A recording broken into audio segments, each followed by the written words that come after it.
നമ്മൾ ഇന്നത്തെ വീഡിയോ ഈ ഒരു കുളത്തിൽ വരാലും കുഞ്ഞുങ്ങളുണ്ട് കേട്ടോ. അപ്പോൾ താറാവുകളും കൊക്കുകളൊക്കെ വന്നിട്ട് മീൻ ഒരുപാട് പിടിച്ച് പിന്നെ വെള്ളമാണെങ്കിൽ വറ്റി തുടങ്ങുകയാണ്. അപ്പോൾ നമ്മൾ എന്തായാലും മീനിനെ പിടിക്കാനുള്ള ശ്രമം നടത്തുകയാണ്. അപ്പുറത്ത് കൊയിലായിരുന്നു ഇങ്ങനെ വരാലും കുഞ്ഞുങ്ങളുണ്ടായിരുന്നത്. അപ്പോൾ വെള്ളം വറ്റിയപ്പോൾ ഇതിലേക്ക് വന്ന് തിരിച്ചങ്ങോട്ട് പോകാൻ പറ്റാത്ത ഒരവസ്ഥയാണുള്ളത് കേട്ടോ. നമ്മൾ മോട്ടർ ഉപയോഗിച്ച് വറ്റിച്ചെടുക്കാം കേട്ടോ. വരാലിൻ്റെ കുഞ്ഞുങ്ങളൊക്കെ മുകളിൽ തന്നെ ഉണ്ട്. അപ്പോൾ നമ്മൾ വല ഉപയോഗിച്ച് നമ്മൾ മാക്സിമം എടുക്കുന്നുണ്ട്. കാരണം ചെളിയിൽ നിന്ന് പിടിച്ച് കഴിഞ്ഞാൽ ചിലപ്പോൾ ചത്തുപോകാൻ സാധ്യത കേട്ടോ. ഇതൊക്കെ വരാലിൻ്റെ കുഞ്ഞുങ്ങളാട്ടോ. ഈ ഒരു വലുപ്പമായിട്ടുള്ളൂ. എന്തായാലും നമ്മൾ പിടിച്ചെടുക്കണം, അല്ലെങ്കിൽ എന്തായാലും വെള്ളം വറ്റുമ്പോൾ മീനുകളൊക്കെ ഇല്ലാതായി പോട്ടാ.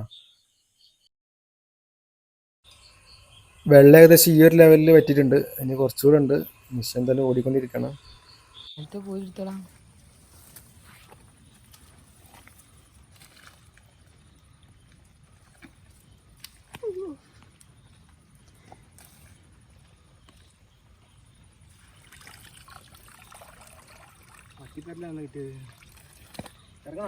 ഇറങ്ങിയേക്കാ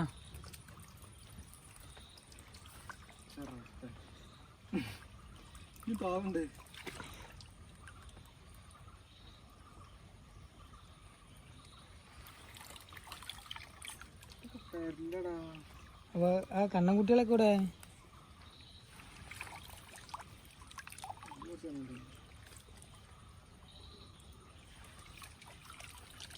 ഇങ്ങോട്ട് ഈ സാധനം എടുത്തിട്ട് വെക്കാം. ഇതിടെ കണ്ണന് ഇതെടുക്കണ് കണ്ണൻ. ആ സാധനം എടുത്ത് ഒഴിവാക്ക്. ആ വലുത് ഒഴിവാക്ക്. അങ്ങനെ എടുത്തിട്ട് ഇതെടുക്കണം കണ്ണൻ. കോരി അടി കൂടി കോരി.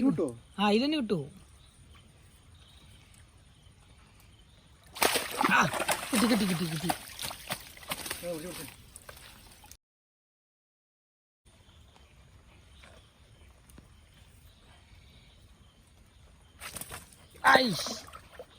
വലന്നേക്ക്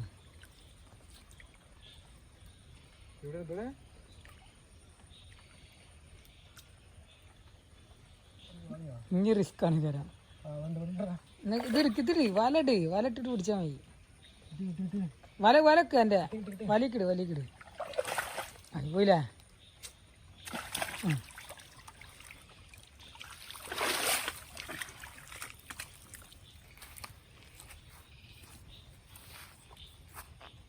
ഈ കൊട്ടിക്കിട്. ഈ സൈസിലുള്ളതാട്ടാ അടിപൊളി വരാറ്.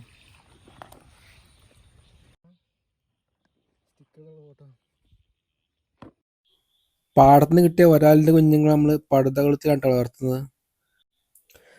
ഇത്ര കുഞ്ഞുങ്ങളായിട്ട് നമ്മൾ കിട്ടിയിട്ടുള്ളൂ. താറാവും കൊക്കൊക്കെ പിടിച്ചതിന് ശേഷമുള്ള കുഞ്ഞുങ്ങളുണ്ട് അതൊക്കെ.